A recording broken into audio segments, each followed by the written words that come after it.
Good evening, everyone. This is the October 12th, 2023 meeting of the Board of County Commissioners. Do I have a motion on the Clerk General?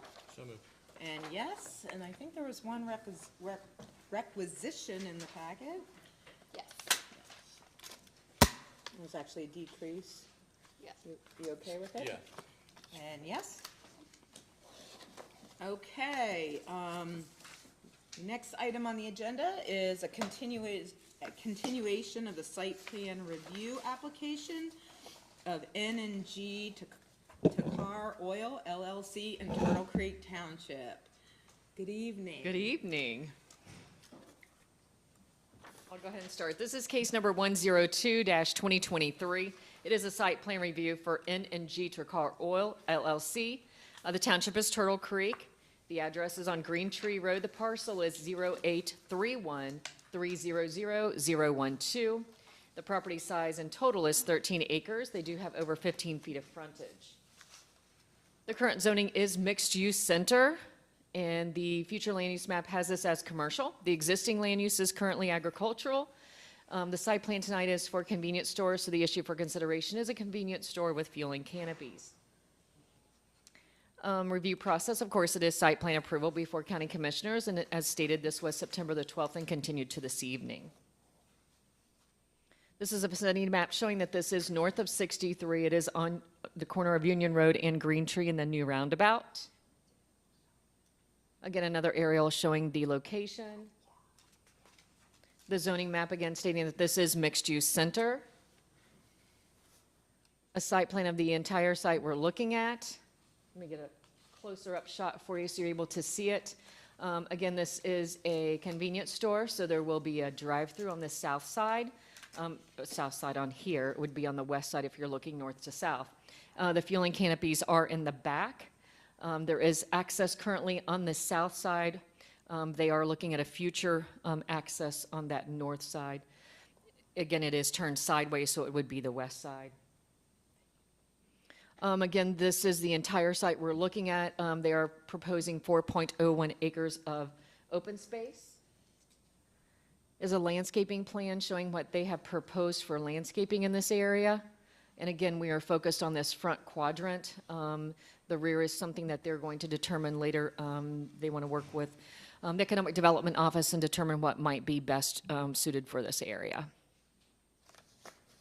Here's a lighting plan. Those red dots are actually where the poles will be located. The spill does not go off this site, so they're in compliance with that. Here's a preliminary layout. Again, as stated, there is a drive-through on the one side. There, of course, is coolers and then merchandise stands in the center. Also an office for managers, employee staff, and then restrooms. Elevations. This is a hardy plank and brick building. This kind of gives you an idea. Unfortunately, my colors didn't turn out as well as I had hoped on this, but it is a hardy board and brick building. So the location, again, as stated, it is at the roundabout at Union and Green Tree. The parking required space is 1 per 300 square feet. That would be 15 spaces. They are able to increase that by 20%, so 18 is shown. The landscaping plan complies with the requirements of the street trees and around all signage. Buffer type D is required along that eastern buffer. They have proposed a 6-foot fence there, but the trees are not there. We will work with the applicant and make sure that they resubmit the landscaping plan showing those trees on that eastern side. The sign height, setback in square feet meets the requirements of the code, and lighting meets the cutoff required by code as stated earlier. The maximum pole height is 25 feet. They are not exceeding that. Service structures, required service structures, and it says buffering is met on 2 sides. We do have an updated plan for that service structure, the dumpster area. It is now met on all sides.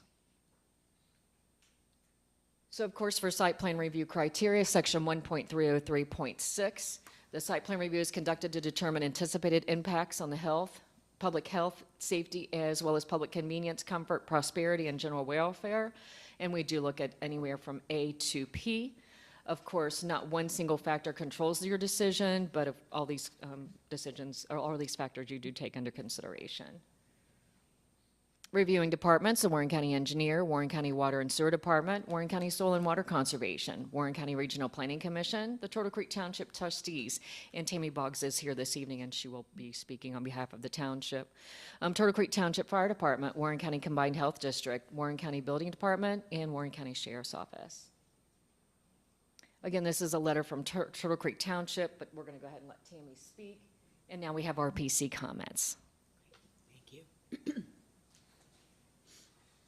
Good evening. I'll be going through RPC's staff comments.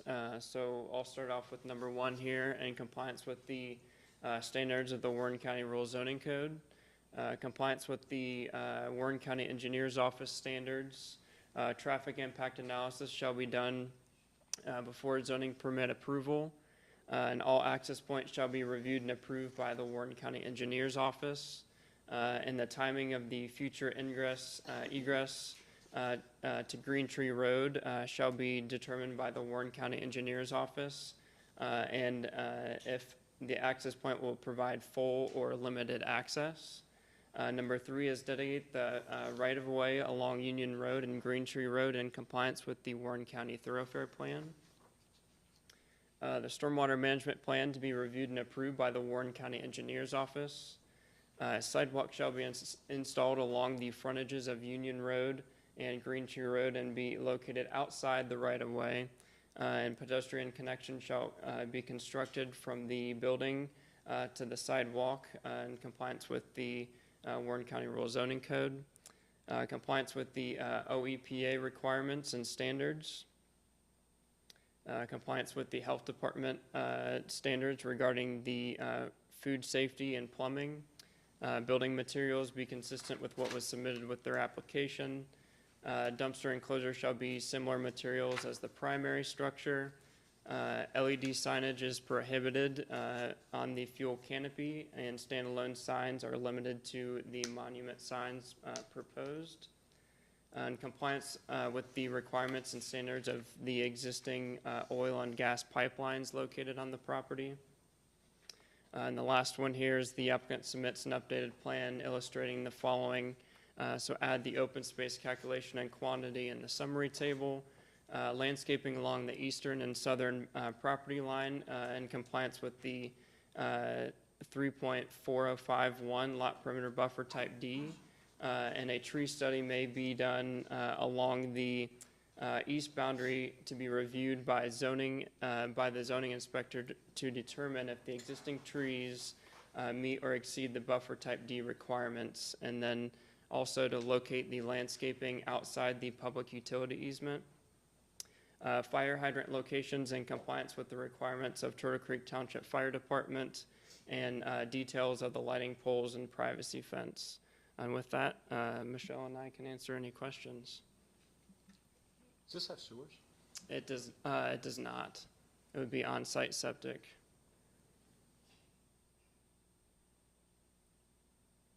I don't have any questions, but y'all are gonna hang around, right? Yes. All right.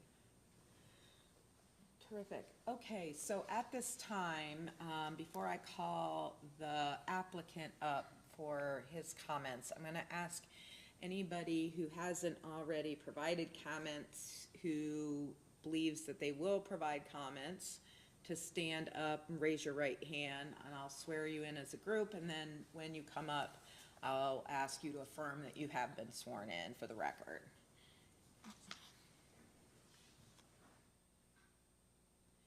So you swear to or affirm under oath to tell the whole truth? If so, signify by saying, I do. Great, thank you all. Okay, with that, I will ask for the applicant to come forward and present his case.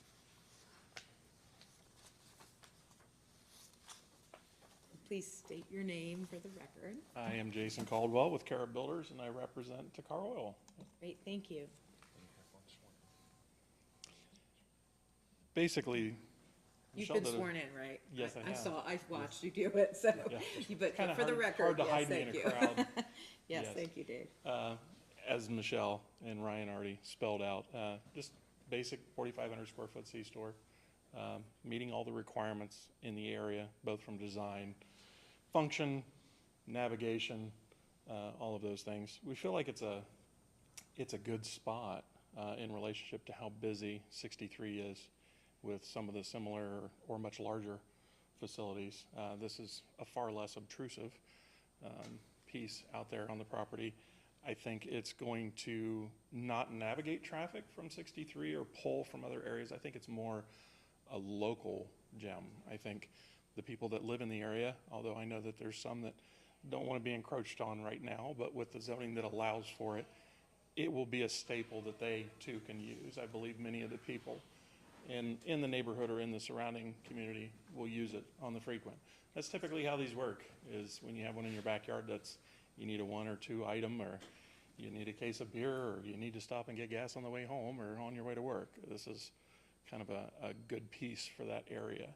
Based on the amount of traffic, the roundabout location, all of the business that's expanding this way in relationship to where we would be placed, it's a good location for them to place this.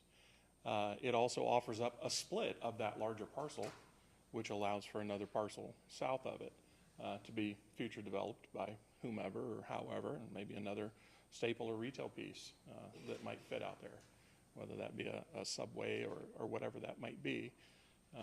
So I think it's a good development. I think it fits all the requirements. I think it'll be a staple and be well used by the local neighborhood and the surrounding neighborhoods. So if there's any questions that I can answer related to it, I'm happy to. You understand we have pretty stringent code requirements on downlighting to where it doesn't go into any neighbor's property, and then also on landscaping that you're going to be putting up and complying with a landscaping plan? Yes, anything that we're asked to meet in compliance with will meet or exceed.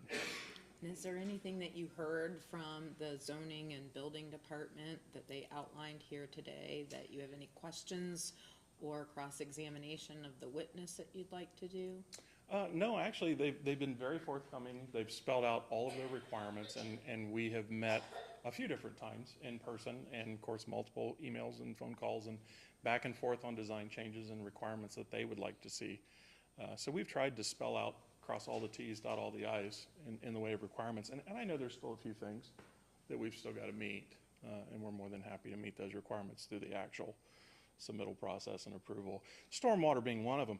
You know, the group back here with all the neighbors, I got a chance to talk to them beforehand and just get some of the concerns and conversation. And it's good to know from people that live around here, live around this site, know what this site produces in the way of like stormwater, things like that, that when we approach the civil drawings, we won't just approach on what we think is the basic need, we'll approach it on what we know has some potential problems out there.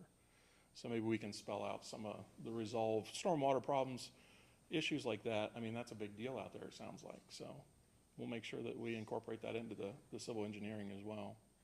So we want to be a complement, we don't want to be a hindrance. Great. So. Thank you. Any other questions, Dave? Great, seeing none, thank you. Thank you. Okay, so first, is there anyone who wants to testify as a proponent in support of this plan?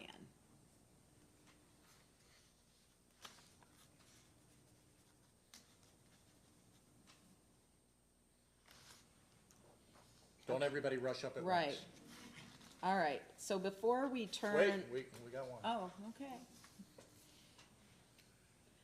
And sir, would you state your name and address for the record and affirm that you have been sworn in? Jeff Whelan, 1242 North Union Road, Lebanon, Ohio. I'm not sure if I'm for it or against it, so does it matter if I speak now or later? No, but before giving your comments, would you just confirm that you've been sworn in? I've been sworn in. Okay, great. Yes, ma'am. Thank you. I felt sorry for the old boy up here by himself, so I thought I'd come up and support him a little bit. Yeah, I have a couple different questions. You know, my wife and I, we own a property that surrounds this property on 2 sides of it, maybe 1.5 sides of it.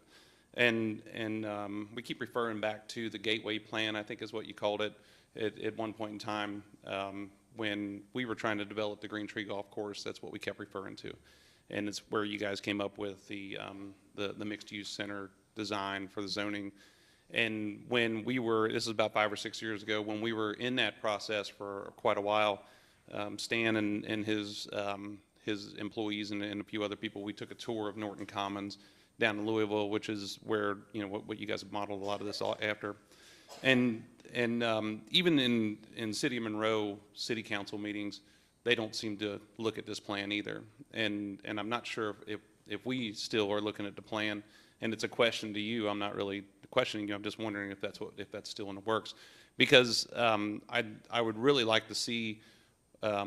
Again, I'm not sure if I'm for or against this, but what I'd really like to see is what's the plan for Union Road, what's the plan for Green Tree Road, and what's the plan for the infrastructure as you look at both Union and Green Tree Road, because it was brought to my attention there's 16 acres out in front of our farm that you guys own, and it's going to be a sewer treatment plant. And I was unaware of this at the time when we were trying to develop Green Tree Golf Course. But it seems like you have some plans for that. And then we also hear some rumors about Union Road going to be a boulevard. And we've always heard rumors about the exit ramp that's going to come off there at Green Tree Road and 75, which I think is pretty far away. But again, I think that if we were looking at the infrastructure and wondering what the Gateway plan is, does this fall in line with that? Does it look like that? Because I remember when we were getting off the exit, when I was with Stan, with the regional planning district, they looked at the exit and they said, these gas stations and restaurants are exactly what we don't want, and this is not part of our plan. Like that we had some grand vision of what it was going to be, and I'm just trying to make sure that this is what we're thinking. As you look up Green Tree Road, there's 4 farms right now that are zoned for it. They have buyers in front of them that want to develop that property into single-family housing, and I think 2 of those farms are probably zoned mixed-use center, and they can't develop them because there's no infrastructure. They can't get the sewer to them. The sewer at 63 has the capacity already maxed out, and when you look at what the future plans are, I think that it goes to the sewer treatment plant that's in front of our house, and then it takes it down. It's all Butler County Sewers. It takes it down to Cincinnati-Dayton Road. So I guess that's probably a big question. I don't know if that's a question that you answer today or you answer right now, but I'd like to see what the future plan looks like for Union Road. Is there a vision for it besides these great big boxes that we ended up with these warehouses down the street from us right in front of our property and a gas station on the corner? Because it doesn't seem to me like that's what we had intended for. Do you guys, would you agree with that, or? Well, I would direct that to RPC if Stan, do you have something that you want to add? Jeff, my first comment is about Union Road, and that has been a targeted area because we know the growth is coming. We know you've got a Racino right there, and we would love to make improvements there, but that is perhaps the most difficult road improvement area in the entire county. Canals, a landowner that didn't necessarily want to do some things, is my understanding. I don't know exactly, but that is a very challenging area to improve. And you can't improve unless you, where it's coming off of 63, unless you kind of start there, it's very difficult. I agree 100%. And I think the last time we were in this meeting for when the jail property was going to the warehouses, we realized that Mr. Frick owns both sides of the road, which is one of the slickest things I think I've ever seen in my career. But I think it is difficult to develop. But that's why I think that we need to probably, I don't want to say stop. I'm the last person in the world who wants to stop development. But do we table this? Do we look at what the future of it looks like? And do we understand what we can do with this property and how it looks?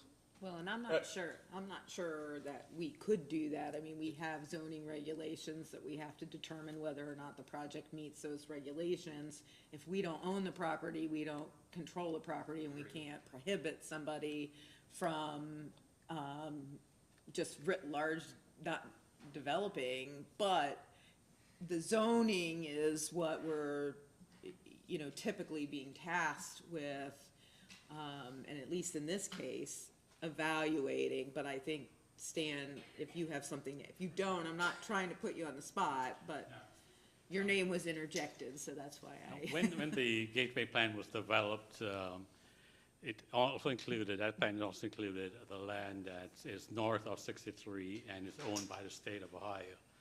And the plan pretty much identified that area as a mixed-use area. A portion of it was identified for industrial uses only, and that is where the Racino and the Core 5 development occurs. The area that is along Union Road and the area that we're discussing tonight is zoned in compliance with the Gateway Plan as well as the Crossroads Plan. And that zoning allows for gas stations. So, just so I make sure we're clear, in response to the question that was asked, is does this conform to the Gateway Plan? Your It does. answer is Correct, yes, it And does that is still conform. in effect, correct, Okay, yes. great. Thank Okay, you. Thank you. Now, I'm sorry, go ahead, Dave. And Jeff, we certainly respect your opinion. You're a rural guy, but yet you're a developer, so you kind of see it from both sides and have been down this path.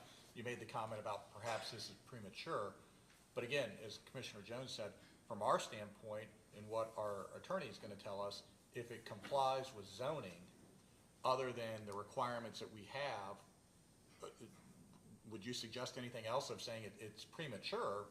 That's really on the private property owner, isn't it? I think it's a matter of, I look at these, I talk to a lot of different people, and people say, are they really going to turn this thing down? I said, no, not if it falls within the guidelines of what the zoning is. You guys are restricted by what the confines of the law are, which we all should be, right? It makes it difficult on you guys being, you've been brought into this because it's mixed-use center, and now the commissioners have some sort of say over it, and now you have to vote on it. I don't know if I personally agree with, just because it meets the zoning requirement that everybody passes it and turns a dead eye. I think that there was a vision that was held for this. I build custom homes. I build great big custom homes. I build all kinds of different cool stuff in them. We have a vision and we can do it. It's not necessarily where we have to build this and that's it. So when I look at this section of Warren County and I think about the potential where it's coming across from Butler County and you see the potential for maybe if there is an exit ramp in the next 20, 25 years. If there is something that happens with Union Road where it turns into a boulevard and you have the casino down there and you have some attractions, whether Trader's World is an attraction, I think it's a worldwide attraction, but and you have a lot of things going on there. It's kind of like the entertainment park district, where it used to be the park district when it was the golf courses. While it meets the zoning, does it meet the vision? And that makes a big difference in my opinion. And I know you guys, you're not in a position to be based on your opinion and say yes or no. But I think that having a plan moving forward to say this is our vision, because I talk to Jonathan Sams a lot and he's always like, what do you visualize for our property? And I'm like, well, I can't visualize a whole lot of it because we have a sewer treatment plant on one side, we have these big warehouses on the other, and we're a commercial zone area anyway, so it's not like I'm going to be building houses down there. But I do think that if you do, and I plan on, I figured you guys were going to pass it because it meets the zoning, but are there restrictions? And I'm the last cat in the world that's going to talk about restrictions on building because I think it's crazy, and I'd be the biggest hypocrite in the world. So I will say that is there some great landscaping that we can do for this project to make sure that as you approve this project and you're moving towards the future, does the architectural design of the building match what we think is going to happen with these other buildings? Does the landscape plan make it look attractive? It's not just a bunch of $12 U's out there, it's a really nice landscape plan. And I'm not questioning your ability to be a builder or developer. I'm just saying this is things that would come from a concern of a citizen. And in putting a restriction that clearly states that they can't park overnight at the gas station. They can't park big rigs at the semi-trucks at the gas station overnight. There's certain hours of operation for the gas station because there's still people who live right there. There's other people who live within 100 feet of the property, and just kind of holding off on those things. Is it a multi-use building to where there's capability of restaurants that are going to be in there? And if so, what kind of restaurants can be in there? And it's a septic systems. Does that hold that back? What kind of businesses are allowed in that multi-use building if it serves more than just the gas station? I just saw that plan tonight for the first time, so it doesn't look like it's a multi-use building. But I think the last thing we wanted was another vape shop or a dispensary that's there on a corner, because Monroe's pretty well got that second locked up. Very entertaining there. So those are a couple of things that I really just that I bring to your attention. I know you guys know this, we know it, but I think that all the residents would probably feel a lot better if we could do something nicer with it, make it look grand and make it look cool, and it's not like any of us are not going to buy gas there if you put a gas station on the corner.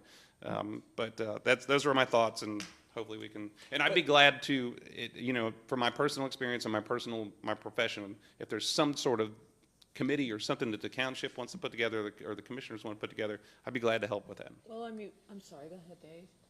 Well, I was just gonna say thank you for your comments, but you agree if we go up to the 30,000-foot level, and we face this in other jurisdictions where we're doing this literally right now, where we're not talking about putting a commercial enterprise in, we're talking about putting multifamily apartments in.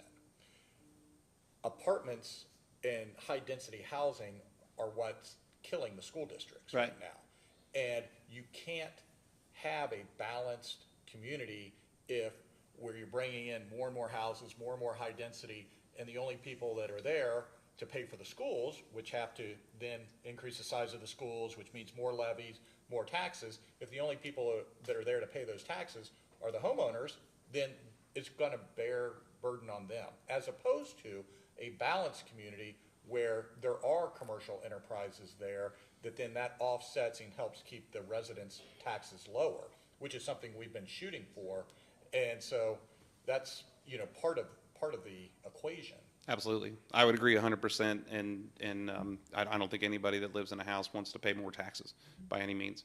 But I do think that, and they want, I mean, everybody's got, they want to live in a house, they want the conveniences, but they don't want to pay any more for it. I'm a builder, I know how that goes.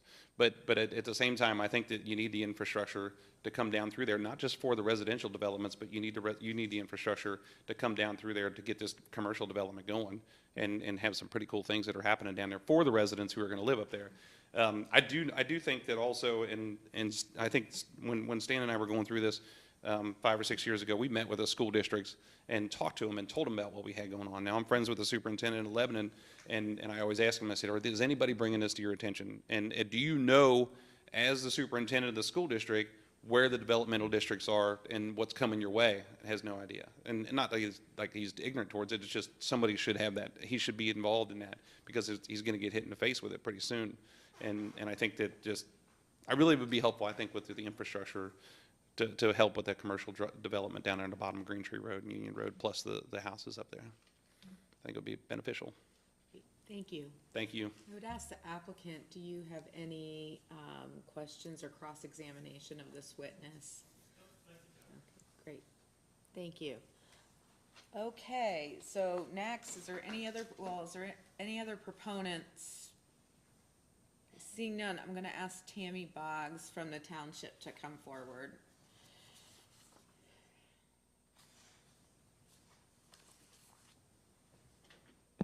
Good evening. Tammy Boggs. I have been sworn in. I'm with Turtle Creek Township Administrator, and it's 670 North State Route 123, Lebanon, Ohio. Jeff actually hit on all of the things that we had asked for. One thing that's really important to the trustees is the hour of operations, so that it's not open, lit all night long for the residents who do live around there. Landscaping was another thing we requested that be beefed up and addressed, as well as the building materials that's used for that. We requested fire hydrant be moved, and that was already complied with. So those are where we stand. It's the hours of operation, really, that's the thing that we're sticking on right now. Okay, so I want to make sure I understand your testimony is of the things that you shared, you had some shared concerns. Correct. Of those list of things, those have been satisfied with one exception, which is the hours of operation? Yes, that is my understanding, yes. They have all been Okay. met. And so I can certainly ask the applicant, but can you share with me what you believe the hours of operation are and what you are requesting them to be? Yeah, I believe that we requested the hours to be 6 to 11, 6 a.m. to 11 p.m., and I believe it's open 24 hours a day. Great, thank you. Thank you. Does the applicant have any questions?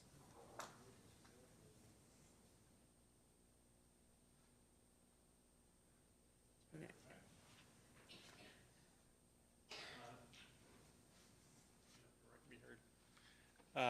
We were never looking for 24 hours, and I just spoke with the owner, and in Turtle Creek stipulation, it was 6 to 11, 6 a.m. to 11 p.m., and I think the only thing outside of that he might request is if a midnight was allowable on a Friday or Saturday night.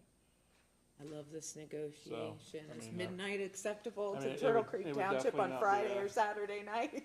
Yeah, and obviously we don't have to make that determination here tonight, but I mean, we're definitely not trying to. Well, we operate would certainly 24 feel hours. better if our partners at the township felt comfortable with it, but obviously, you know, it sounds like your request, you're trying to, Yeah, we're more than happy to comply.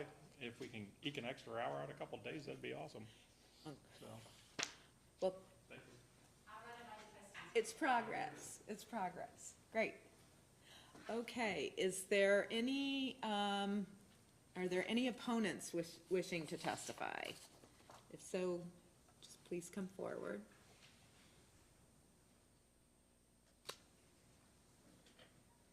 Christine Pudvan, 1250 Ironwood Drive, Lebanon, Ohio, 45036, and I was not sworn in. Okay, do you swear or affirm to tell the truth? Yes. Okay, I just have a comment and a question. My comment is that there is a gas station 1 mile away on Cincinnati-Dayton Road and less than a mile away on 63, so I don't really see the need for this. My question is, when this extension or this exit from 75 comes off, I understand that Green Tree Road will be expanded to 4 lanes. So will that wipe out all the trees on Green Tree Road that are on this plan? I can't speak to the expansion on. Yeah, ma'am, the only thing I can speak to on a 63 off-ramp, when I first took office almost 20 years ago, that was a big deal. And as a matter of fact, if I remember correctly, Stan, that was where, or Tiffany, that's where they were talking about putting the hospital, potentially. And went, right, Tammy? And then the folks on Green Tree said, absolutely not, and the commission said no. So there was a big push with the state by some of the planning folks or what have you to have an exit onto Green Tree. I've not heard a word of that from anyone from planning for a long time. Do you guys know anything about it? I mean,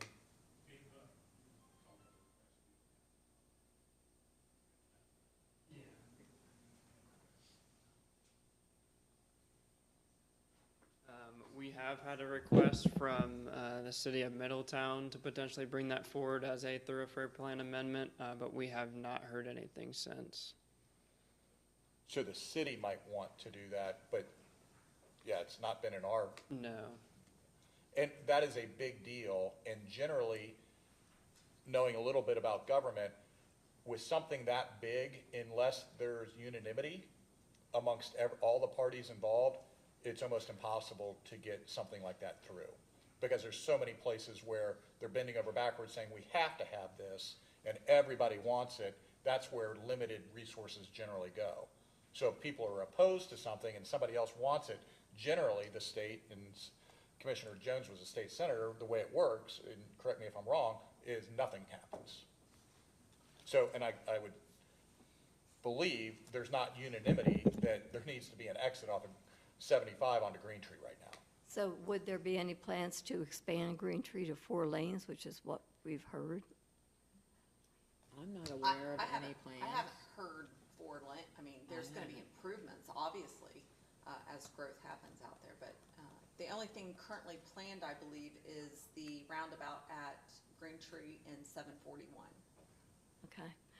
I just wanted to make sure that if we're going to expand it to 4 lanes, that the setback is far enough that it's not going to wipe out all the landscaping.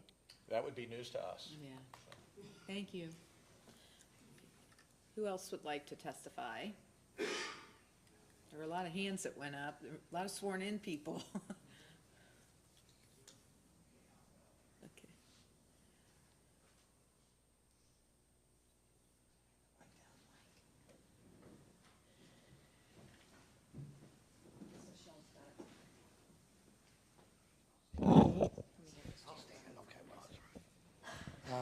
I have been sworn in. My name is Tom McCullough. I have the house on 6025 Green Tree Road, and the house is 6039 Green Tree Road. I live on the opposite side of where they want to build a gas station. I got the big white barn there along Union Road that Burns advertises on. And what my main concern is the water, okay? Mr. Proshell's here too, and if I could back me up on this, all the water that comes off those farms on the top of the hill go down through my property and that corner property over there. And I've seen where it's flooded because they didn't build a culvert pipe big enough to handle it. But the old culvert pipe was almost half the size bigger than the new one. And I've seen water come down off that hill and through them fields where a couple feet tall water was standing on the roundabout, standing on my property, and where they're gonna build a gas station at. So if that water isn't controlled coming off them hills in the springtime, that gas station is gonna get flooded. And there's gonna be gas floating down Union Road to Jeff's place and over there to Junior Bishop's farm. There's going to have to be some kind of water control done first before they can even do anything to that field, because I know I live there and I see what that water, damage can do. I even complained about it when they were building the roundabout, and they said, well, we done studies and that pipe's big enough. Well, they know that pipe wasn't big enough. In fact, there's a pipe that is running from that corner where they're wanting to build a gas station underneath Union Road over to my property into that creek. And that creek's called Clark's Creek. And it can't handle all that water that's coming down. I mean, it's flooding the backfields, flooding the field where they want to build that gas station. And I can see now that gas station getting built. And next thing you know, everybody's going to say, the commissioners approved it, and now it's flooding. So I think you guys need to do a major study on the water flow through there.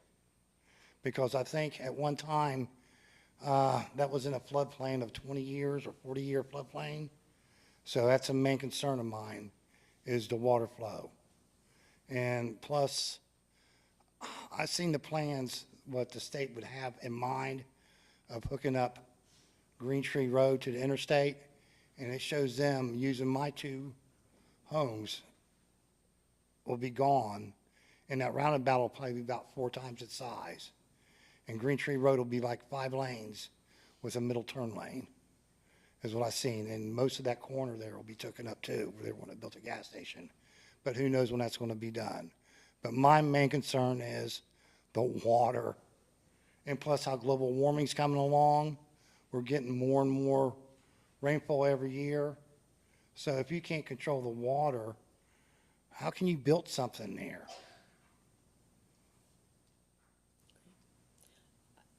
I mean, You'd mentioned, I'm sorry, sir. go ahead, I'm sorry. I was just gonna ask the applicant, he had mentioned that there was some discussion here. Do you have any questions of this witness?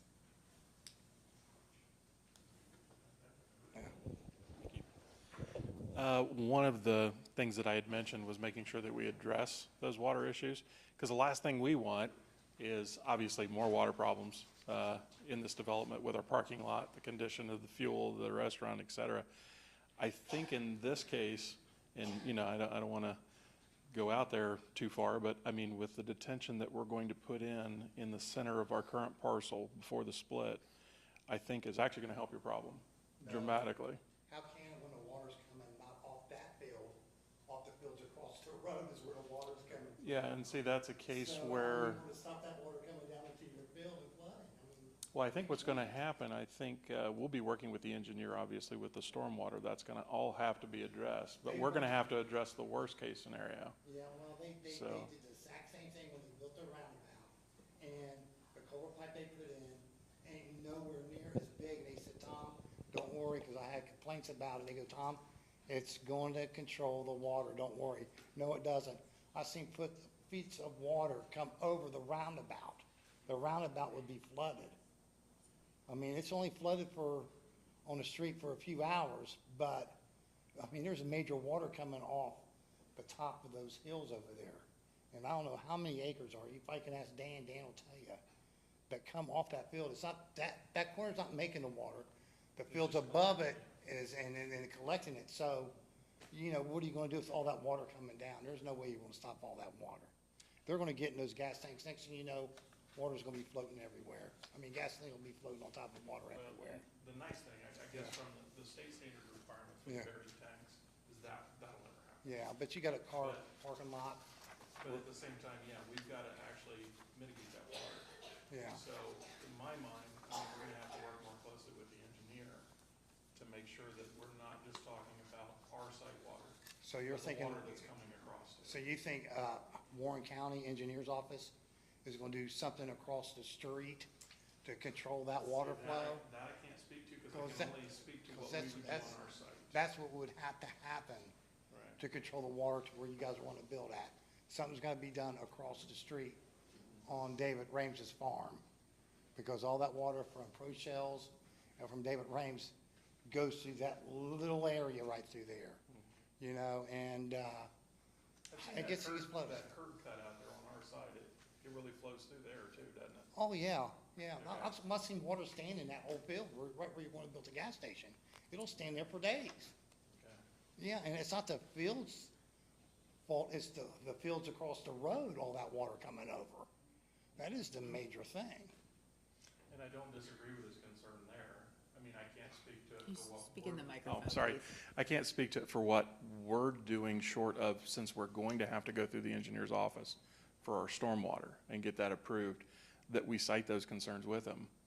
And cite the concerns of the neighbors too, that whatever we do, I mean, obviously the owner doesn't want to solve everybody's water problem, but at the same time, he doesn't want the same water problem if all of theirs is shedding on his. So I But think. from your business standpoint, Yeah. it makes business sense to have increased grates or whatever you call them, things in your parking lot or what have you that would collect the flow that's coming Correct. in, and then you do have pipes to send it to your retention basin. Correct, and then that basin would distribute it over time. So it's a question of how large that needs to be. Maybe what we've proposed isn't large enough for Correct. that volume, and that's where the engineer will tell us. So we are more than happy to try to work on that situation. What we can't solve is, like you say, across the street, everything coming down from those fields. I don't know how, I mean, that would really be an engineer's office discussion. I mean, that's kind of outside of our purview, but I think anything we do is only going to improve. Yeah, but again, from your standpoint, you don't want your store flooded. Correct. And so if you're being told by people that have lived there a long time and they know that field, it's coming, then it is on you as the developer Yeah. to say, we have to plan for that and put in bigger and better and more of the collecting devices. Correct. To send that over to the basin, which is basically a pond, correct? Correct. And there can even be some interior design changes in the way of swales done in the larger green space where we're not allowed to actually build, but we can actually create kind of a dampered system of distribution before that detention too, to better maybe navigate some of that water away from the corner and distribute it more evenly before it goes into the detention. So those are all things we would definitely work on and consider. Fair enough, thank you. Yes. Thank you. Thank you, sir. Yeah, the only thing I gotta say is, the study they did the last time when they built a roundabout, Warren County's was way wrong on the water flow.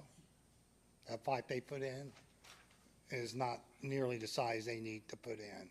Even the old pipe, it used to flood up over the road and everything else. Because I've lived there since '91. It's not like I just moved in that neighborhood. I've lived there for a long time. So I know how the water flows over there. And they would have to do something with those fields and farms up there to control all that water that comes down in the springtime. Okay? And that's my concern, so. You guys got any questions for me? Oh, thank you for being here today, though. We appreciate your comments, it's helpful. Yeah, all righty, thank you. Okay, other opponents of the?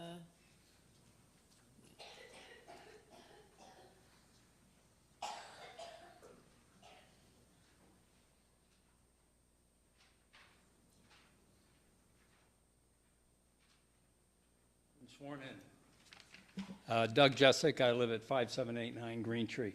I just have a couple questions. If this project passes, and when would the beginning date of construction be? Any idea? After approval? Be up to the applicant.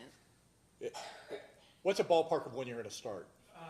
If the approval process were to take, for example, 60 or 90 days from now, then we would begin upon approval. So we would begin, late winter, early spring.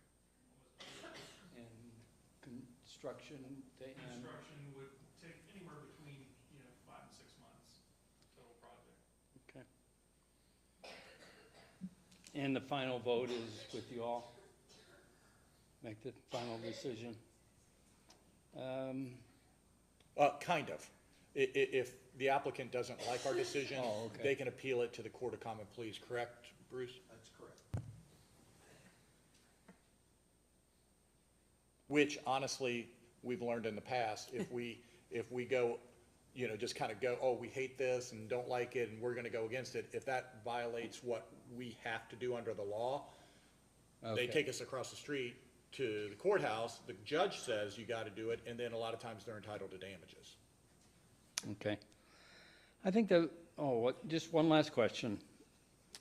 I'd like you all to ask yourself a question such as, how would I feel if I woke up one morning and there was a gas station and a convenience store next to my house?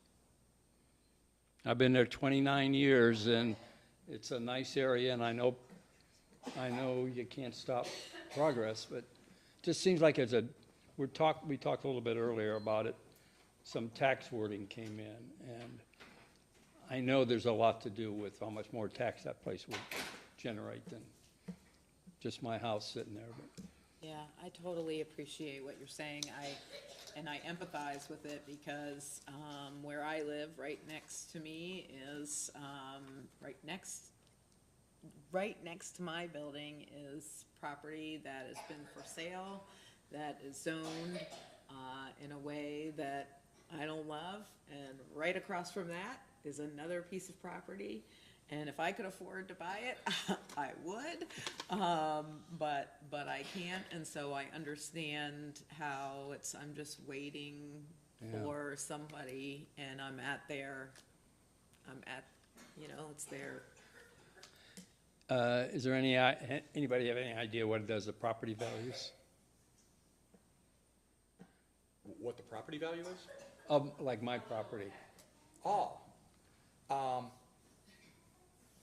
I know there's a lot, that's a tough question to answer. Yeah, I don't, I'm sorry. I can't see where it would be any good for my property. It would devalue, I think, by quite a bit. Unless, I'd be shooting from the hip, but and again, it's a double-edged sword, because if you kept everything exactly the way it is, things theoretically stay the way they are, but as there's more demand for the property over time, and more people are building more stuff, which happens, property valuations go up. yeah. I know, it's, like I said, tough question. And it's a double-edged sword. Oh, great, it's going up in value, but now there's more stuff around me. Yeah. And again, it's been zoned this way for, a long time. Yeah, that surprised me how it was zoned like that. Okay. Thank you Thanks. for being Thank you, sir. here again today. Who's next? Come on.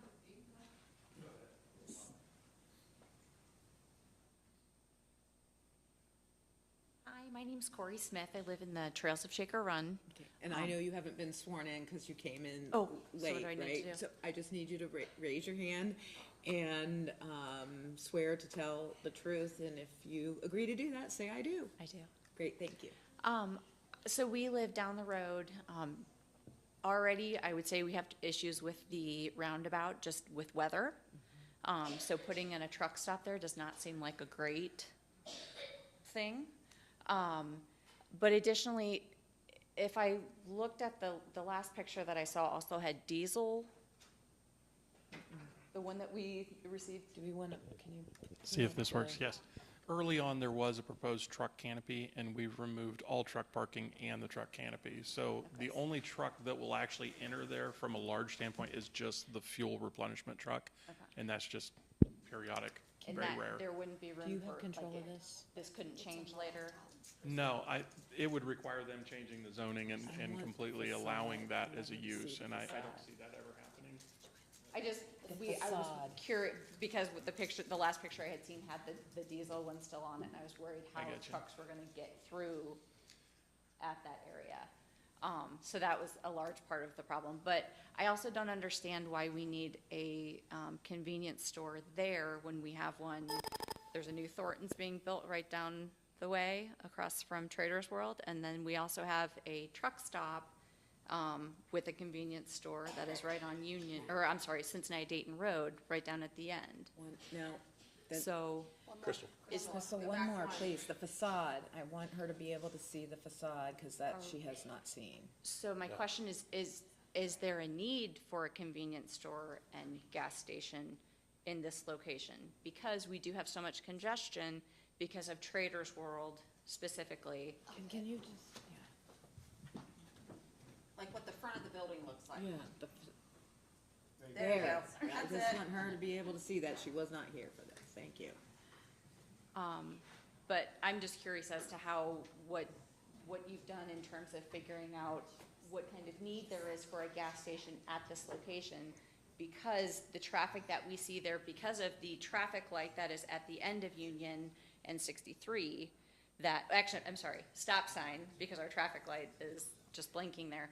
We already have a lot of trouble getting traffic in and out of Union, so would there be any kind of, anything that would be done to change the traffic coming in to, like, does that make sense from 63 to Yeah, I understand what Union? you're saying, and the applicant has said here, I don't think you were here yet when. I'm sorry. It's okay, you're allowed to work for a living. We appreciate you making the time to be here.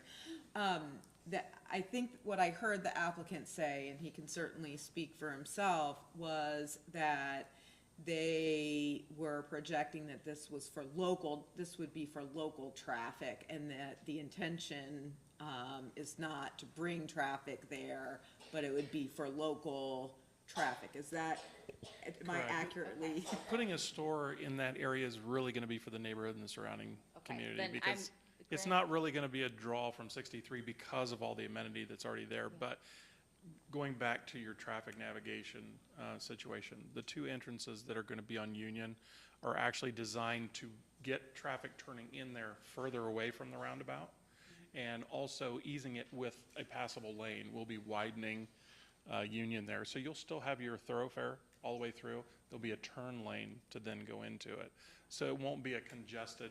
We're not going to take the I think current it'll still be configured. congested, but- And I can't speak to that because I don't know, only from the traffic study that we've done and the traffic count, what goes through there. It'll support the business, it'll support, what he's doing there.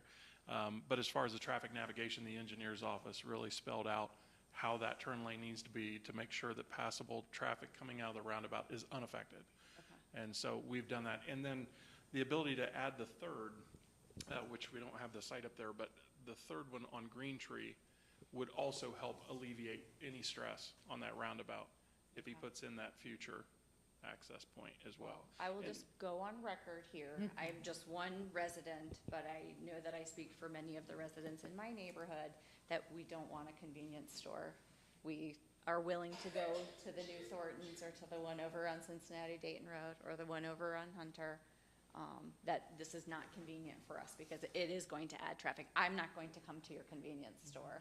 I don't need one because on my thoroughfare to other places, have plenty of options. So bringing that into our community is not desirable. And I don't think it will help your property value. thank you. Thank you. That's all. Appreciate you being here today. Who's next?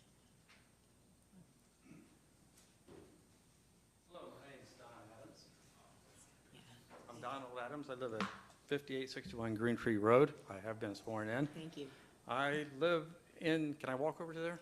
Sure, but take the mic with you, please. So just so everyone knows, I live here.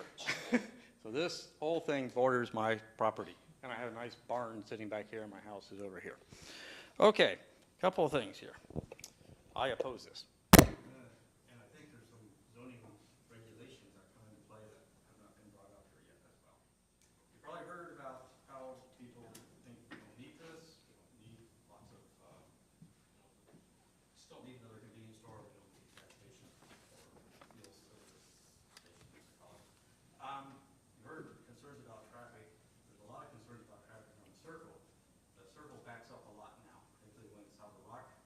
turned off? Oh, sorry. When solid rock lets out, it backs up. On weekends, it backs up quite a bit. So there's quite a bit of backup on the circle already. Adding this is just going to make it worse. So I think a study of traffic really needs to be more in-depth if it hasn't been done already, because I don't think the appropriate results have been gathered. Let's see, concerned about lights. He says it's not going to be an issue. I don't know about that. I don't want to look out my bedroom window and see this all the time. And so another thing, I requested the information about this per the sign on there. I talked to, is it Jackie Hankins? Is that her name in the zoning office? And she faxed and forwarded over lots of information to me after we went back and forth. So the diagram that I have does not show the border fence on there. It does not show where they've submitted a lighting study. It does not show where they've submitted a pollution study. Drive-through is brand new to me. I didn't know that was going to be there. Michelle, do you want to respond to this, please? Yeah, certainly, we get new information anytime there's, we get comments from Turtle Creek Township and anybody else, and we try to get those to the applicant as soon as possible. Can we make these changes? Can we make these changes? And that's why, if you'll notice, there is now, they do Michelle, show the existing. Just, Right. we're gonna get the microphone for you, just so, this is being broadcast, so. I'm sorry, I tried to talk loud. That's okay. But that's why you'll notice that there is now a 6-foot fence here. We've also asked for them to do a tree study to see, because there's trees in this area. We don't know exactly what are on their property. Of course, then Yeah, they're only most of it's mine. responsible. Most of it's mine. Okay, well, that's why we've asked for a tree study. That way we can see if, of these trees, which we can count toward their requirements. They're required that 50-foot buffer. We intend on, making sure that that happens. The applicant's not given us any indication that they were not willing to do that. So we do feel that that'll be done. The lighting plan that we have, and I can go back to that. Well, I I'm know. sorry. Just my point was, I think it's premature to make a decision because this information hasn't been spread out and given out to the people who live in the area. Well, To really that's study why it and we're comment. having the Well, I hearing need time here to look at this.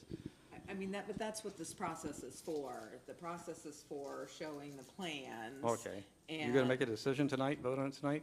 I don't know if we'll make a decision tonight or not. Because we haven't had time to study this. I mean, a drive-through is the first time I'm hearing of this, Yeah, I Okay. So anyway, I guess my point on all this is that there's a lot of documentations and a lot of, we're going to get studies and we're going to do this. So I think it's premature to make a decision, given all these we're going to get, and the fact that some of this information is changing all the time and being distributed out. So that's my point on that. I will talk about the water a bit. You've heard plenty about that. Yes, there does get quite a bit of water in the circle itself. It needs to drain. But I want to bring up another thing. I think there needs to be an aquafilter study. And the reason I say that is because Dave Rom, who grew up here, he's passed away. This is his family's farm here. He said he used to just dig down a foot or two and he'd find lots of water. Then Warren County built that pumping station for water down the road that they're now proposing to go to a sewer, I'm hearing for the first time, and that dropped the water level. Well, that's been discontinued for 5+ years now. So I'm not sure the water filter from the bottom hasn't come back up yet. So I think that needs to be taken into consideration, not only the runoff water, but you're going to put tanks, fuel tanks in the ground. So now you've got, things that you're putting the fuel tank into water or ground. It may not be able to handle it. Plus, you've got all the extra runoff there. So I think there needs to be a study of that. Okay, that's the aqua filter. And of course, my property is part of a subdivision, so it is bordering a subdivision. Such things. Now we get over to statutory things. Okay, let's start to look at this. Well, the light study is required from section 3.504 from the zoning code. Okay, apparently we have that, but I had not had it when I wrote this up. Are we looking at putting a earth mound as part of the buffer as well? What is required is a 10-foot buffer that can either be with a fence or a mound, and there are trees and shrubs that are required. 10-foot height? You said 10 foot. Yes. 6-foot fence or 10-foot fence? You can do a mound and put the fence on the mound. I mean, there's a couple of different options that they have. Okay. And certainly when we get that plan, we'll make sure that it meets the code. Right, but they're going to approve it before we have the plan. They can, a lot of times they can prove things. Under the law, there's specific details that come out later in an approval process. We have to follow what the code says. I know, just seems immature, or it seems premature. Okay, Well, if they don't meet, I mean, we can approve this, and there are a list of things, stipulations to the approval that says they have to do certain things. So we can both approve it, and if they don't make those, meet those Right, conditional. stipulations, it doesn't happen. So it's not, we approve it today, if we were to approve it today, that something happens tomorrow, even the applicant himself has said that that's probably under a best-case scenario, a 90-day, 60 to Right. 90-day process for which all of those things that were listed consistent with the zoning code would have to be done. okay. Section 3.206.3, line A-5 says there needs to be a pollution incident protection plan. So do we have that yet? Nope. Sorry, I don't know what you're referring to. The pollution incident protection plans required for MUX, what was this? Yeah. Okay. So on the diagram, it does not show, but there's currently a storm retention ditch area already on there, and that's not shown on here. So I think the diagram is probably, doesn't have everything it needs. If I may, Yeah. could I address that? So what you've got here is on the southern edge, this is the detention area. But So there's, water runoff and collection will be drawn and taken to this area here. but there's an existing one next to Green Tree Road between your building and You're the talking road. about the right-of-way Yes. ditch? Mm-hmm. That right-of-way ditch will have to be mitigated as well. So we can't just let it sit. It'll have to be mitigated. That's where the county engineer What do comes you mean in. mitigated? In Means what way? it's got to go somewhere. It isn't going to go to your property Right. because the lay of the land doesn't even allow for that anyway. You know, it all comes Yeah, to yeah. the corner. So, well, Yeah. basically, our goal is going to be to make sure that we make it taken care of on our property, because that's our job. If we're going to be responsible for it, it's got to be taken care of on our property. We can't discharge onto neighbors. We can't do that. And they're not going to allow that.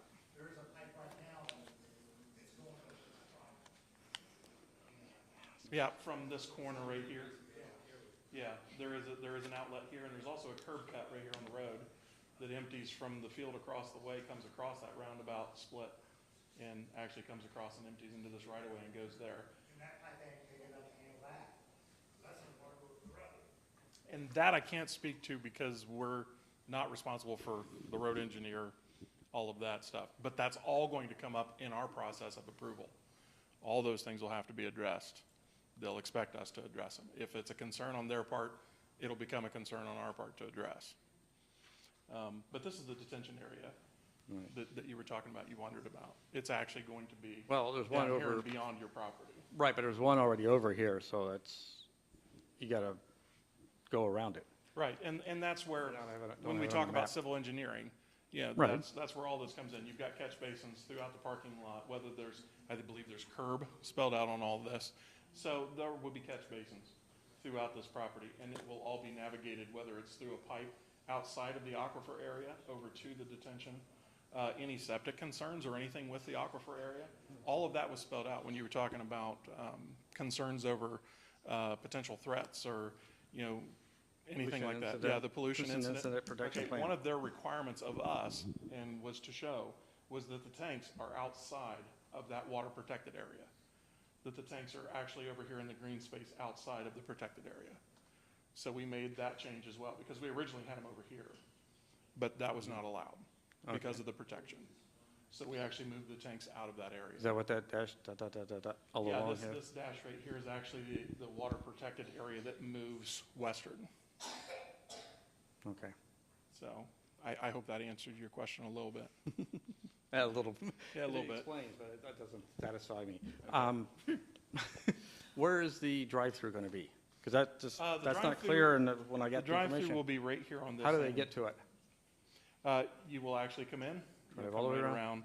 So the stacking will aim to the southwest, and then it will aim to the southeast through the canopy. All as right, far as very parked good, cars. okay. So- Where do all the passenger, or where do all the customers walk in the door to get to buy something? The main door is Okay, right the here. main door's there, good, thank you. Let's hold that point. This is an MXU-C, section 2.407.2. This subdistrict allows for the residents at the rear of the development. Next section, 407-4. Any use of development that creates danger to the public or nuisance, including the neighbors, is prohibited, including lights and traffic and everything else, noise, glare, everything. Next big one, 2.407.8, line 8 at 6, site design standards. Buildings in MXU-C shall relate to be oriented toward the street. That's not oriented toward the street. That's followed up a little further along. The next one, 4.7.A, B-4. The back of the buildings, loading docks, overheads, doors, et cetera, service areas are prohibited on street-facing facades. Okay, so you have to change the orientation. Building orientation, single building development shall be oriented so that the primary face treatment faces the street from which the building derives its street address. For lots that are on two streets, their primary facing shall face the street with a higher volume of capacity, which presumably is Union Road. So I think these do not meet the rural zoning code. I mean, I've spelled out several sections here that it's clearly oriented incorrectly, and it violates it. So, Michelle, do you want to speak to that? This is mixed-use center, and I believe you're pulling things from mixed-use neighborhood and mixed-use No. gateway, which are a little different. Mixed-use center. Okay. It appeared that you're pulling those from mixed-use neighborhood instead of mixed-use center. 2.4, let's see. 2.47, site usage. Mixed-use C, here they are. No, it goes to mixed-use N, you're right. But don't they apply? No, I'm sorry, it's different. Mixed-use center is different than mixed-use gateway and mixed-use neighborhood. There's 3 different mixed-use sections. Okay, I thought it was mixed-use center dash general.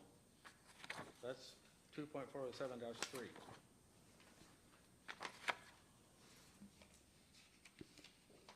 There's a, oh, so that's this one, under general, prohibited uses. Where did I get that other thing from?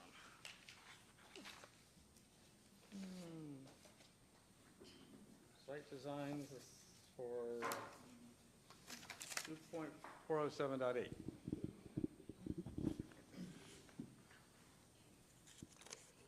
Buildings in MUX-C shall relate to and be oriented toward the street. That's what it says right here. Got it off the website a couple nights ago. Non-residential and mixed-use building designs within MUX-C. That's a section here. It says the back of the buildings cannot face the street. It says the building orientation. It's got to be toward the street. If there's 2 streets, toward the one that's bigger.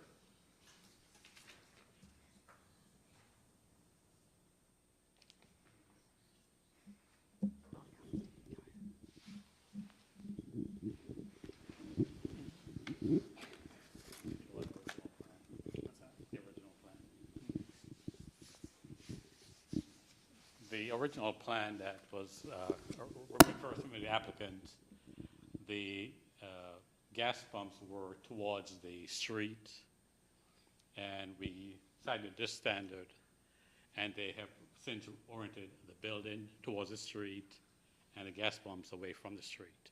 So that was one of the major changes they made to comply with this section. Is that what's shown right there? That's what it's shown. So that's why you have the gas pumps behind the building versus the gas, originally they wanted the gas pumps towards the street. Right, and shouldn't they be that way? Because that's my definition of orientation, is how it's facing. And you said this is the main door. You're driving around behind it to get to the drive-through. So I cannot in any way see how that is oriented, not oriented toward the street. I mean, that's just, unless you guys have a different definition of orientation than I do. Well, I think Stan is saying that he has a different definition. Stan, do you want to point? I think the intent of that standard was so that the road is aligned with buildings versus the gas pumps. And that's what the applicant has done. They have put the convenience store closer towards this road. They're not able to orient buildings along the entire site. They've oriented it towards the roundabout and have placed the gas canopies to the back. So we think that complies with that standard. So the building is oriented Towards the street, correct, yes. Come on. I'm sorry, I've been to many gas stations. That's where you walk in from the street is where it's oriented, or walk in from the pumps is where it's oriented. You can call it oriented, whatever you want, but that's, I think, everyone's definition of orientation, right? If I may expound upon the finishes and the requirement that led to this orientation. In addition to Stan's explanation of the building placement, we were also required to do additional finishes as store frontage, even though what looks like the back of a building will not look like the back of a building. But It's this got back of- glass all the way around it, which is not something that's a requirement of a C-store. There's coolers in the back of that building, but literally, we're running glass all the way around for the orientation and the finishes as asked and required. That's, So that's additional cost to the owner that he doesn't yes, have to put but out it's to not meet those oriented requirements. toward the street, bottom line. I mean, you can call it what you want. It is not oriented toward the bottom street. It is oriented to look into my backyard. It's oriented that I'm in my bedroom looking out, I'm going to be seeing this thing right into it. Through the 10-foot fence and the 10 feet. It's a two-story. I got an old Victorian, 150-year-old house. I'm up much higher than that. So But it's, it's not oriented toward the street. That's my main argument. Can I mention one thing without coming up or not? no, you have to come back up.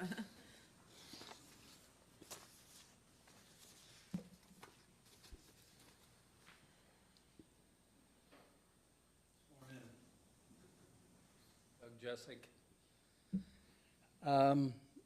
Just a quick one.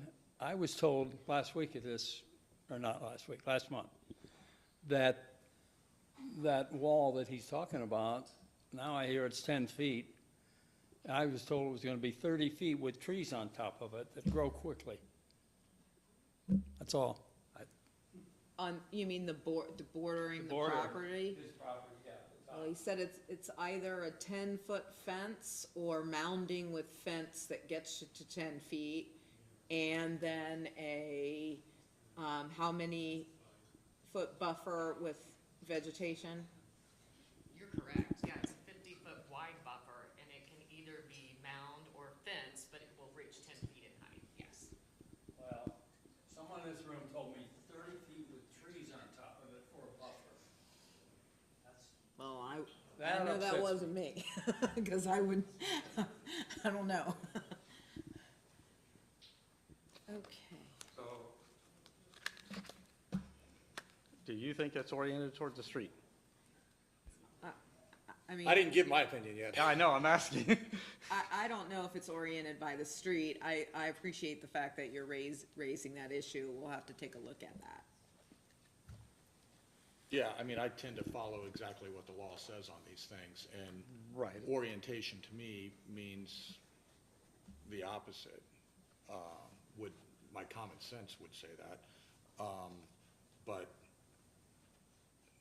we'll see what they say. And then, in the back of my mind, I also think, well, wait, which is better? But from your perspective, the law says do this because I don't want these things facing. Right, it's a this mixed way. use, so it's residential and non-residential mixed together. You got to protect the residents.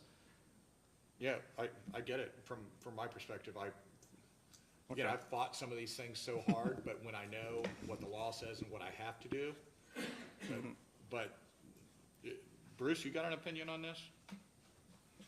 No. All I can say to you is that the Planning Commission and zoning staff has recommended conditions. This would be a conditional approval. And one of those conditions is that it comply with the Warren County Rules Zoning Code. So that allows you to move this project forward, subject to that. Then when the developer goes through the process of compliance, those items will be checked, and either they comply or they don't comply. There's no reason to wait and perform studies because those are going to be conditions of the approval that the developer has to comply with. So, no matter what this drawing shows right now, you're saying that there is a formal approval that comes later, subject to all of the conditions, and one of those conditions is compliance with the rural zoning code, and if you're quoting what the rural zoning code says, it can't get approved in its final format until it complies, correct? Correct. So if if it complies or not can be subjective at times. I can feel it doesn't comply, like I can feel it's oriented one way, someone else can feel it's oriented the other way, So do the public get to have some input when that decision's made, whether it No. complies? No, so I get no input at that point. That's correct. My commissioners, are you protecting your homeowners? Well, at some point, when the plan's finalized, in order for it to get that final approval, it has to meet the zoning code. Okay. So whatever that, I can't speak to whether this particular drawing meets it. You raised really good points, and I think, you've given us something to consider here. If we were to approve this and, it would have to meet the zoning code. I can't speak to, I is it your interpretation or that interpretation or something completely different? That will have to be, worked through. So I'm going to propose some limitations here, restrictions, but first of all, what good is having a map presented here for approval if they say, oh, we can just change anything we want willy-nilly? Well, I don't think they can change anything they want. Well, we may completely reorient it. But it still has to conform to the zoning code, so. But then the public will not get another chance to express opinions on that. Well, at if that it time. meets the zoning code, it meets the zoning code. I mean, that's what we're deciding. I mean, as a practical matter, we have to follow what the zoning is. And so it's just, we don't have the discretion to just discount what the zoning is. We're merely saying the determination here is, at this stage of the game, it's spelling out in the not conditions, I guess, the requirements that it meets the zoning code, and if it meets the zoning code, that's. I'm happy to recommend, again, I take what you're saying seriously, that the orientation to me, I got really frustrated however many years ago what the definition of is. I don't want to say that orientation means something other than this, so maybe in the condition, we can reference specifically that, explicitly, requirement about complying with orientation language. I mean, that seems reasonable to me. Okay. I mean, sounds like you guys just really just know does it fall in the code or not, and it's the zoning board who really, not the zoning board, the building board who really says, yes, this is what can happen and can't happen. Okay, here are the restrictions I would like to see. Hours of operation, I would not like to see them expanded even on the weekends. So my township, you note that? Thank you.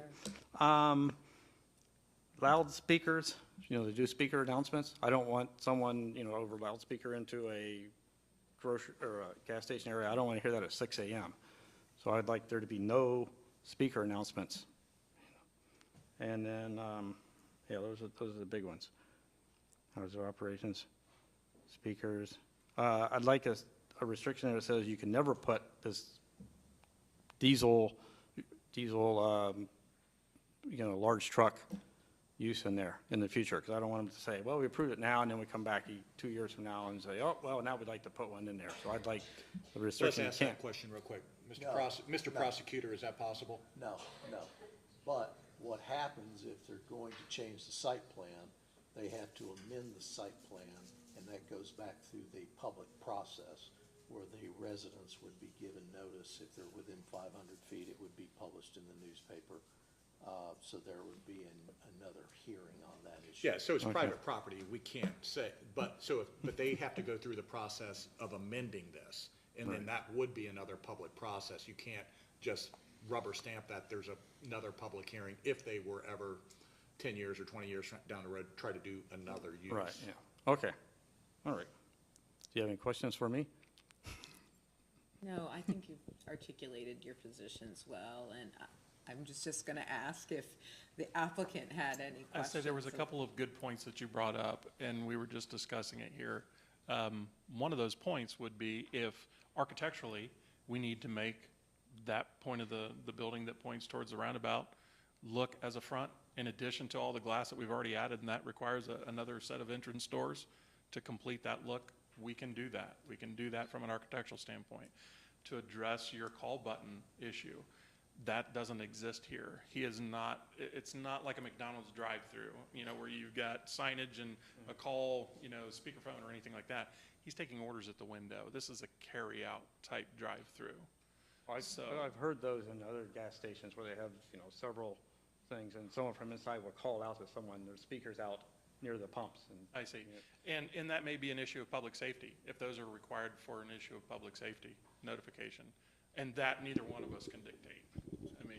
I think he's talking about at the advertising, like the televisions Yeah, and to so address forth that are at the he was pumps. just saying that some of those, actual speakers are in the dispenser or pump themselves.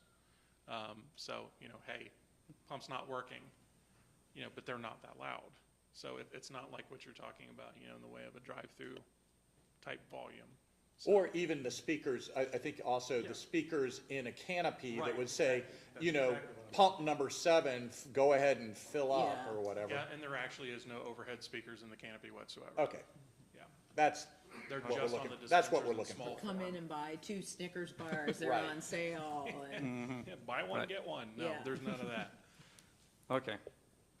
I still think putting just a door on the other side does not, in my mind, change the orientation. So that's it. So, all right. Well, I appreciate that point, and I would just say this particular applicant has seemed really open to the feedback that residents have been sharing, and I would continue to have that some of those conversations with him too, because we don't always see that.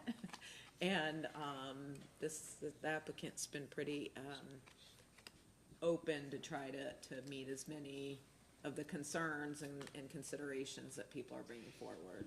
And I'd like to add, doing so many of those, of these, almost 2 decades, sometimes it does get very contentious. And I want to applaud the applicant. You have been very receptive and understanding. And I want to applaud the residents. I mean, you've done this, you've done your homework, you've done it in a very respectful manner. And sir, I would be doing exactly what you're doing. Short of buying the property myself, if I could, but again, in Warren County, we're all about private property owner rights and limited government. And again, that's why we have these rules about downlighting and hours of operation, all those things. So we can't stop them from doing something, but we're certainly trying to mitigate the impact on surrounding properties to the fullest extent of the law that we can. And so nothing you've done or said would be contrary to what I would have been doing. All right. Yeah, we Thank you. appreciate it. Thank you for being here today. Other opponents? Please come forward and state your name and address, and have you been sworn in? I'm Patty Tice. I live at 1898 Meadow Sweet Drive in Trails of Shaker Run. I just kind of wanted to echo some of the concerns I've already heard. I too have seen that intersection flooded, so I think there does have to be more work done on the water diversion. And also in terms of traffic studies, I don't know when they were done, but there's a big difference between like 1 or 2 o'clock on a Monday afternoon and Sunday morning when church lets out. I think they need to look at different times of the week and see if that weekend was taken into account, because it does really back up there. Other than that, I agree 100% with what this gentleman said about orientation. If the front door is pointed that way, it's certainly not oriented to the street. You know, that's not a big deal to me, but I can understand how a neighbor it would be. Agreed. And the only other question I would have is like the tanker truck who comes in to fill the tanks, do they have to go around that roundabout? Because I don't think they're going to fit going around that roundabout. Well, they'll have to enter that roundabout, but I'll let the applicant speak to how the trucks. Or would will they be go getting- before they get to it? Yeah, the plan for the trucks would be to actually come from the south, enter the site, dump the fuel, and then head back out the highway direction. So they would It's, never go yeah, around. they're not gonna wanna travel the country roads. So in that roundabout would be traveling the country roads. Okay. And to really speak to the traffic aspect of it, we did do the traffic study, and that's what this whole packet right here is.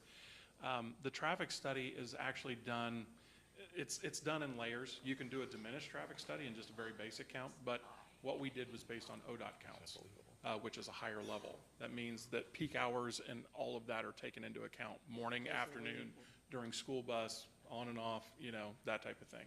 So that was the study that was done here. All right, I appreciate that. Uh-huh. And as far as saying you're doing it for the neighbors, I think you can tell by now that most of the neighbors don't want it. So, just wanted to end on that note. I know your hands are tied, and I appreciate We the totally time. understand, you know, where folks are coming from, we do. And Exactly. our interest is not just to follow the requirements that we have, but to try to address where we can, and bring parties to the table so that, even if the project moves forward, that a lot of the issues that are raised are addressed. It's not always perfect, but we really do appreciate what people are saying and are trying to balance everything while still following the requirement that we have. And I appreciate you listening to our concerns. Yeah, thank you for being here. Anyone else wishing to?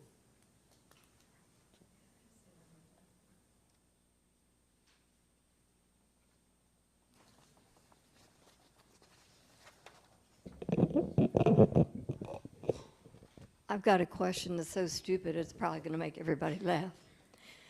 Is this Union Road?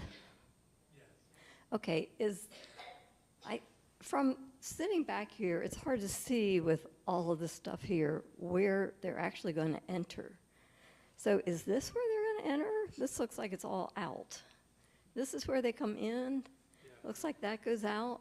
What's this here? This is a full navigation, so you'll turn in, turn out, either direction, as well as turn in coming southbound. So this is full access furthest away from the roundabout. This one is what's called a right in or right out. So you can only go right in when traveling north, and again, right out traveling north. There'll be no southbound crossover traffic here. And then up here, That's if what I this was one looking at. becomes a right in, right out, same thing. If you're traveling eastbound on Green Tree, you'll right in or you'll right out. You won't be crossing over where this median break is. Okay, so I originally thought that the only entrance and exit was off of Union, but it's also off of Green Tree. Yeah, this is a future proposed, but there's nothing set in stone with that. That requires a lot of extra work with the gas companies, whether we can cross that, what they'll allow. That's a several-month process if it ever gets approved with them. Okay, that's very near the roundabout. I think that could be a problem, but, Well, my understanding also, just to elaborate a little bit with everybody on the traffic portion of it, from what I've been explained, is the reason this right-of-way is so large was there was always an intention to create an easement lane or a right lane that eases this traffic around while the other traffic is going around the roundabout. And maybe that speaks to some of the congestion issues, church times, all that kind of stuff, that I think they always knew that with the increase of business and industry and stuff down here, that there'd be more northbound traffic. And I think that's the reason this right-of-way is so large, and we've got to stay so far back from it. so this isn't actually Green Tree Road here? This would be Yeah, like this an in? is actually Green Tree Road right And you here would have an here. extra turning lane. Yeah, and we would have that right out, right in, all the way at the end past that island. Okay. So this is quite a ways around, all the way to where that curb line is that you first see when you're coming into the roundabout from Green Tree. Okay, I just wanted to try to figure that out. Thank you. Thank you. Yes.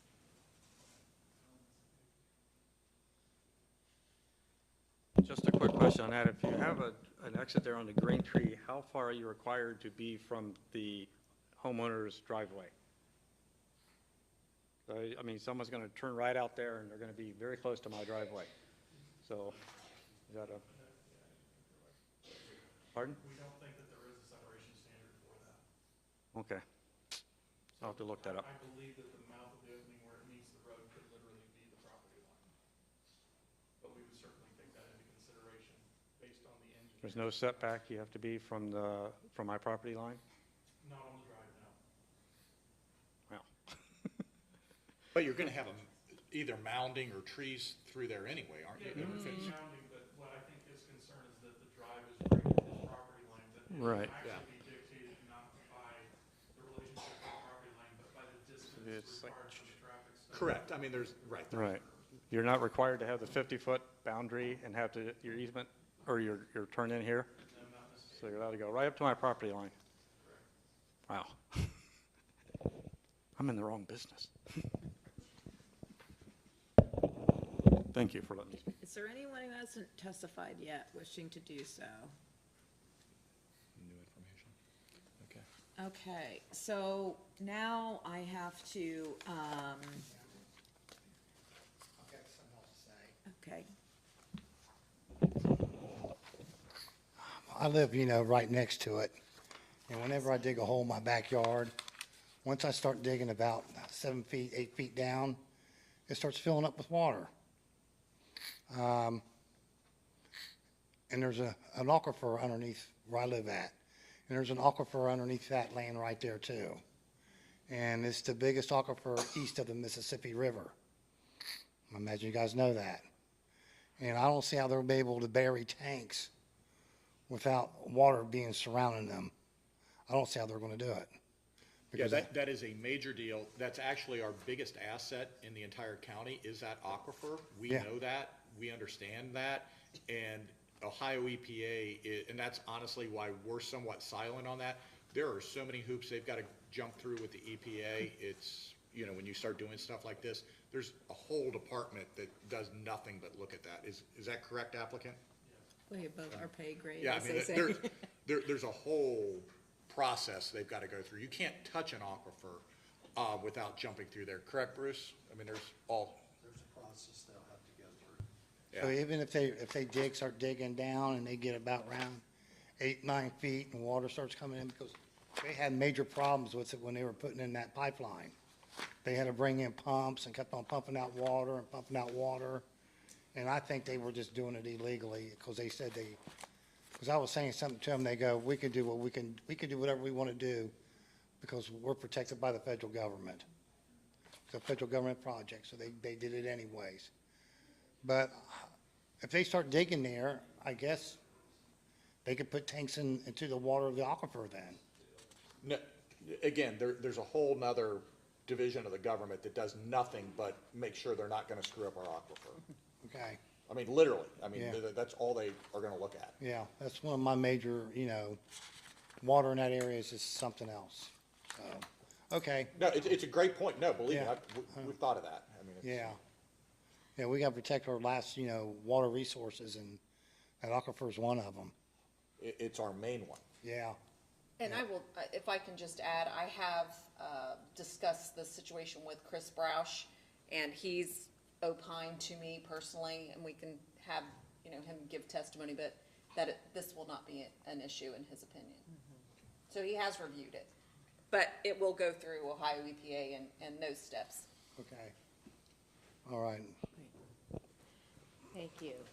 So, I love the fact that this has been, people have been asking questions along the way, and whatever questions they've had of the applicant and the applicant has had of the witnesses has happened in real time. So I guess I would ask for the record if the applicant has anything else to say, any evidence or witnesses that they wish to present. We do not. Okay, so for the record then, I'd like for you to describe every document that you desire that the Board of County Commissioners to rely upon to make its decision, and leave a copy of the document with the board to make it part of the record. You want me to come up there? Yeah, that's great, if you would.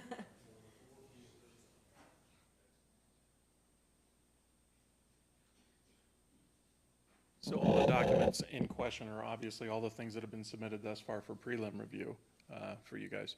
But then any additional documents would be, of course, full sets of architecturals that are required, what would be the septic system in the EPA, all the design plans that'll go through Kevin Chandler and those guys. Obviously, stormwater and the engineer's full civil set that'll spell out stormwater navigation, mitigation, all those things. So all of those items, in addition to the photometric, the landscape, whatever additional requirement changes to any of those documents that'll be required as conditional approvals following this as well. So for the record, don't leave yet. I'd like for you to answer the following questions. Yes. Did the Board of County Commissioners deny you the opportunity to present your position, arguments, and contentions? In no way. Did the Board of County Commissioners deny you the right to offer and examine witnesses and present evidence and support into the record? In no way. Did the Board of County Commissioners deny you the right to cross-examine witnesses in opposition? None, actually very, very forthcoming and allowable. Did the Board of County Commissioners deny you the opportunity to offer evidence or to refute evidence or testimony offered by the opposition? In no way. Did the Board of County Commissioners refuse or fail to compel any witnesses' appearance or evidence at your request? In no way. Does the applicant have any objections to the evidence entered into the record by the board? We do not. Bruce, is there anything else that you wish for me to get from the applicant before we? No. Okay, thank you. Thank you all. And so, Bruce, before I entertain a motion to close the hearing, do we have to at the same time determine if we will deliberate or render a decision? I would do that separately. Go ahead Okay. and close the hearing, if you have 2 votes for that, and then separately you can decide on the deliberation.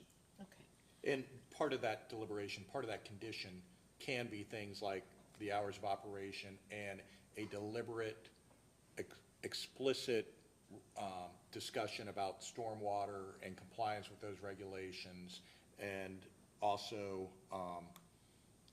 obviously compliance with Ohio EPA regulations, and then also about orientation, that compliance with the rural zoning code. Yeah, all those will be made conditions. This is a conditional approval if you decide to approve this. Very good. I'll make a motion to close this public hearing. Roll call? Oh, I guess I have to provide a second, even though it's just 2 of us. Second, roll call? Mrs. Jones? Yes. Mr. Young? Yes. Great. So now we have to determine if, I would entertain a motion to deliberate in private, but I guess we could, we would just deliberate in public unless you want to do it in private. No, again, I've been pretty forthcoming. I understand exactly where the residents are coming from, but sometimes we have discretion under the law. In this case, we really don't have much discretion. It is zoned this way. This is under the law. This is explicitly allowed under zoning.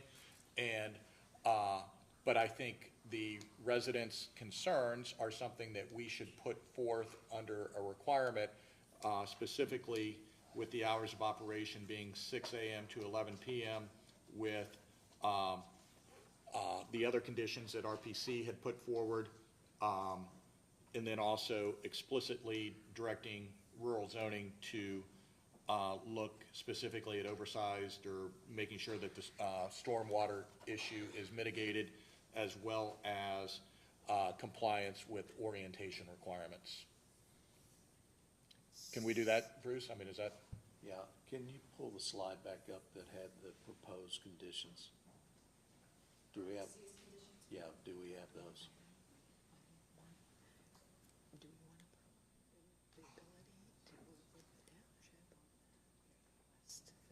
So you're,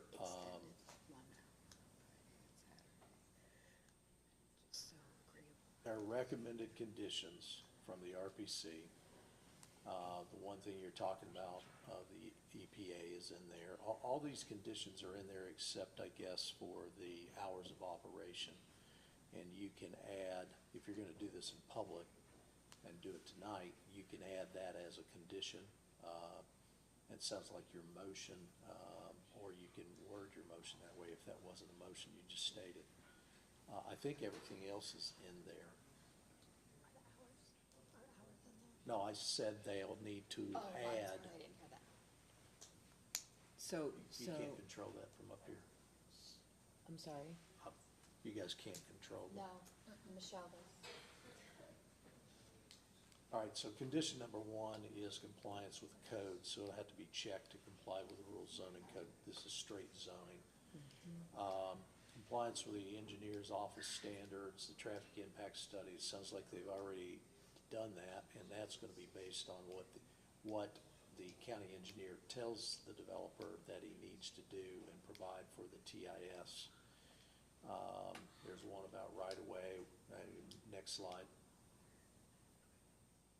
Stormwater management, that's reviewed. There has to be a stormwater management plan the developer does, and that'll be submitted to the county engineer's office for review, and it has to comply with their standards for that.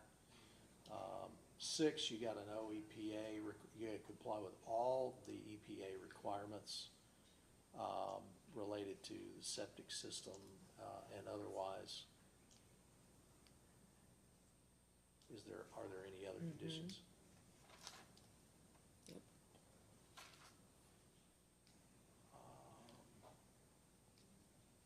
Those are pretty straightforward. Yeah. All right, then. Next. All right, so you'll add a condition 12 would be hours of operation. There's 12. Oh, there is a 12. And this is something that was sort of spoken about by some of the residents. They have to submit an updated site plan that provides the information based on the conditions that you approve. That's standard that they have to do that. And it's gonna address all of the landscape buffering requirements and testimony related to your 10-foots coming under our zoning code, which is type D zoning. Are there any others? Another slide? No. None. All right, so we'll add a condition 13 about hours of operation, and I heard your motion to be the 6 a.m. to 11 p.m. as the township had recommended. Tammy, is that still the township's recommendation? No. Hours of operation? 6 to 11, yes, please. All right, I'll make a motion to approve the site plan review application of N&G Takar Oil LLC in Turtle Creek Township with the 12 conditions put forth by the RPC, with the addition of a 13th requirement limiting the hours of operation from 6 a.m. till 11 p.m. Second, and roll call, please. Mrs. Jones? Yes. Mr. Young? Yes. Great. Tina, do you have anything else to come before No, the ma'am. board? And Tiffany? No, I do Then not. Do I have a motion to adjourn? Motion to adjourn. Thank you all. Thank you.